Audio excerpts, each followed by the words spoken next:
First, it should be it should be free. You know, they calling it Obamacare when that was actually a racist remark that Mitt Romney pinned it as. So you could see that it turned from a racist remark to actually it stuck with him. So the charisma and the charm and the likability of Obama sticks with it, so people could actually fall for it and apply to it, where it's really still the Affordable Care Act. When you actually look into it, apart from the fact that I'm still saying that it should be free, you got to realize that the trick to it is where they trying to make it mandatory almost and force you into it. And the underlying hustle is the RFID cards. Like, you get these RFID cards, right?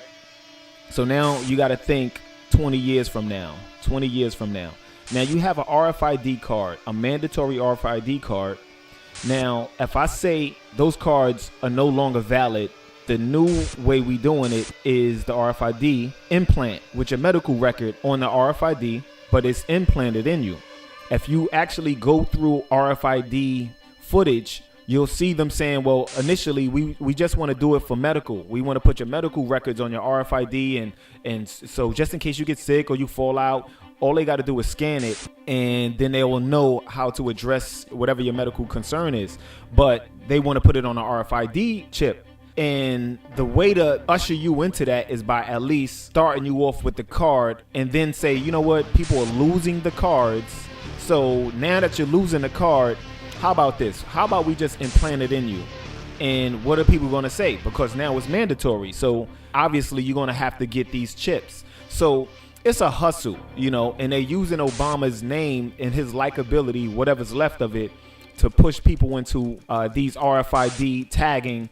And the thing about the RFID tagging is that's tied to something where it's pulling in frequencies that it can make you do things that you don't want to do. Like, so say if you work in a ridiculous job, almost like slave labor, but it'll pump endorphins in you that'll make you enjoy doing work that you don't want to do, that you shouldn't be doing. And things that you want to do, like you want to be free and have your free mind and do whatever, maybe reproduce, and it'll cause pain. It can cause pain. That was tested out years ago where they put one in a bull's head. And what they did was they showed the charging bull, and they pressed the button and the bull stopped on a dime. They had the matador standing right there. He didn't have the that cape or nothing. He didn't have the cape. He's just standing there, and the bull has the chip in his head. So the bull is charging. They press the button. He stops on a dime. They let it go. He walks away. So that's and you see they putting it in the monkeys. They putting it in, and they testing and they testing and they testing, and that is the purpose. The purpose is to be able to have control over the population. So just in case you start talking about revolution, you start trying to fight and kill and all of this bloodshed and all of that. They're able to stop you in a heartbeat. So now you got that's a few million people, because it's so many different ways that they trying to get people jammed up, and that's just one of them. So the Obamacare is not about today. In the future, for people who's hearing this, he's already out of office, and it's already not even considered Obamacare. It's just back to being the Affordable Care Act. That's the bottom line of it. That's what the Obamacare is about. All of the bells and whistles, what I call fluff, is neither here nor there. The bottom line is that RFID card to get you into the RFID chip. And once you have that in you, it's a wrap.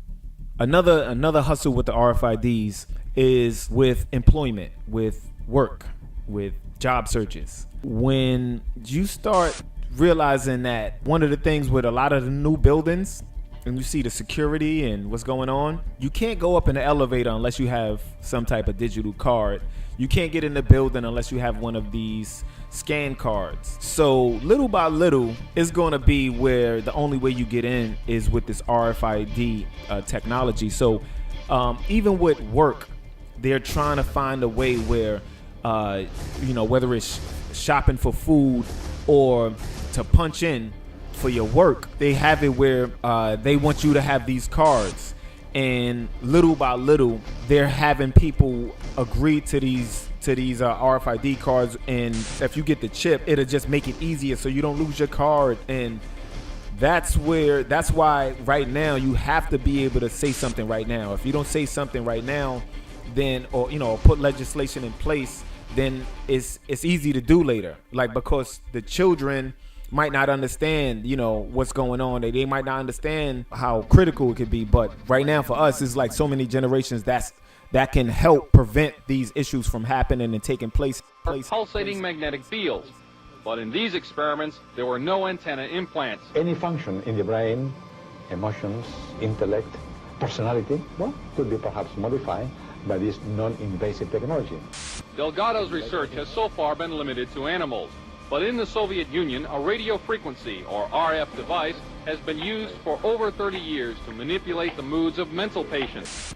Well, in 1970, researchers from Harvard Medical School suggested using psychosurgery on black rioters, while others suggested putting implants into gay men to turn them straight.